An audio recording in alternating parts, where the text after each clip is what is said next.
alaikum, maraba zuwa Hausa Mass TV. Wannan shine darasin da muka alƙawari za mu kawo muku a duk ƙarshen mako. Muka ce za mu yi bidiyo guda uku. Wannan shine bidiyo na biyu a cikin wannan sati ɗin, kuma shine darasi na farko a darasinmu na mental math, ma'ana lissafi da za ka yi da ka ba tare da paper ko calculator ba. Basic mental math strategies. Mataki na farko da mai lissafi da ka ya kamata ya sani, ko hikima da dabarbaru da mai lissafi da ka ya kamata ya laƙanta domin ya samu sauƙin yin lissafi da ka. Number one, ma'ana na farko daga ciki, make up easy numbers. Ka haɗa nambobi, ki haɗa nambobi masu sauƙin fahimta ko sauƙin ta'ammuli, wanda aiki da su zai maka sauƙi. Su muke kira easy numbers, ma'ana nambobi ne masu sauƙi. Are numbers that are easy to compute without using a calculator or pencil and paper. Su ne nambobi waɗanda suke da sauƙi wurin lissafi da su ba tare da ka yi amfani da calculator ba ko kin yi amfani da pencil ko paper ba. Ma'ana sauƙinsu ya kai matuƙa ta yadda a da kama za ka iya bugawa. To ko da yaushe ka ga haka, kai ƙoƙari ka samar da waɗannan nambobi ɗin, to in Allah ya yarda lissafi da kai kuma zai zo maka a sauƙaƙe. Example of easy numbers. Misalai na waɗannan nambobi da muke magana a kai, muka ce masu sauƙin lissafi, masu sauƙin ta'ammuli in an zo lissafi, su ne kamar haka: 10 ma'ana 10, 20 ma'ana 20, 30 30, 40 40, 50 50. Mai kallo zai ga mun yi koma, mun yi ɗigo guda uku, ma'ana wannan abin da yake nufi and so on. Abin da yake nufi shine ma'ana sun ci gaba, za ka yi ta yi ka kai 100. haka akwai mai 0 akwai mai 02, amma yau dai mai 0 ɗin za mu koyar da ku, mai 02 sai daga baya. Example 1, misali na farko: A. Add 10 plus 20. Ka tara 10 da 20. Wannan lissafin a gurin wani mai sauƙi ne, amma a gurin 'yan uwa da masu ke ba su wahala, sai ya tsaya yana ta dogon tunani da lissafi. To daga yau, in Allah ya yarda, ba za ka sake dogon tunani ba. Da zarar ka ga irin wannan, za ka amsa ta cikin sauƙi, domin dabarar da zan nuna maka yanzu. A lokacin da aka baka 10 plus 20, to waɗannan ziruna da kake gani a ƙarshen lambobin ka ajiye su na wucin gadi. Sai ka ce to 1 plus 2, ma'ana 1 ka tara da wannan biyun zai baka 3. Idan ka samu 3 sai ka rubuta ta.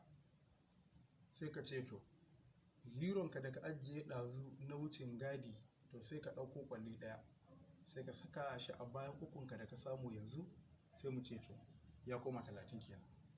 Sai ka koko tambayin ka, sai ka ce 10 plus 20 equals to 30, ma'ana 10 a tara da 20 shi zai baka 30. Kenan muna fahimtar da zarar an baka number, wannan yana da 0, wannan yana da 0, ko ɗaya yana da 0, zan ajiye 0 na a gefe, sai in tara sauran nambobin. In na gama tara su, sai in ɗauko 0 na, sai in saka masa. Wannan shi muke kira lissafi da easy numbers.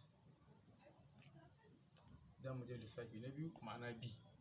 Shi kuma mai kallo zai ga mun yi 96 times 10, ma'ana 96 a ninka shi sau 10. To wannan shi ma aka ce ka yi da ka, wani zai iya wani kuma ba zai iya ba, domin za ka kamar ya yi tsauri, amma shi ma yana da sauƙi. Shi kuma nashi dabarar da ake mar shine shi ma ka ɗauki zironka ka ajiye shi na wucin gadi. In ka cire zironka yanzu a nan, ya koma kana da 1, ma'ana ɗaya kake da shi. Sai ka ce to 96 times 1, ma'ana 96 sau ɗaya za ka samu 96. Idan ka samu 96 ka, ɗazu muka ce ziron da ke jikin ɗayan nan ka ajiye shi, to yanzu sai ka ɗauko sa, sai ka zo ka saka shi a bayan 96 ka, wanda mai kallo zai ga ya koma 960. to shine ansanka. A ƙarƙashin wannan ka'idan muna fahimtar cewa duk sanda aka ce maka wani number times 10, ma'ana duk number da aka baka aka ce ka ninka shi sau 10, abinda za ka yi shine ka ƙara wannan namba ɗin 0 abun ka ƙara mata 0 to ita ce an sanka. Kenan da za a ce maka 23 times 10 sai ka yi 23 ɗinka ka saka 0 a bayan 23 ɗinka, ma'ana za ta koma 330. wannan shine an sanka. za mu je mu misali na uku. Mai kallo zai ga mun yi 3 plus 76 plus 7, to zai ga ita kuma wannan ta za a haɗa easy number, ita ma dai kamar wacce muka ce ko da yaushe ka yi ƙoƙari ka haɗa abinda muke kira easy numbers.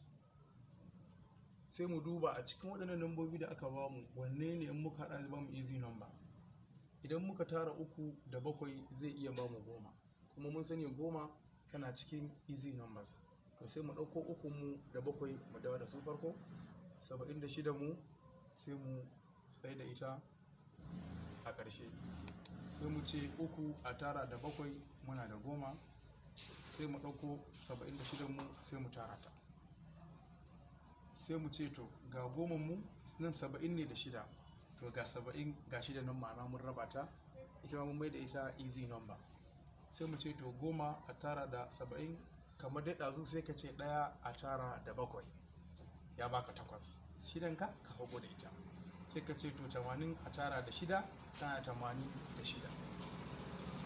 mai sauraro kar ka manta kana kallon tashar mu ta Hausa Masti, kuma wannan darasi in Allah ya kai mu mako da zuwa ba mu kawo muku ci gaban sa. mun gode, kar ka manta ka yi subscribe, sannan kuma ka yi share, domin ka follow din mu a shafin mu na Facebook, sannan kuma mun gode.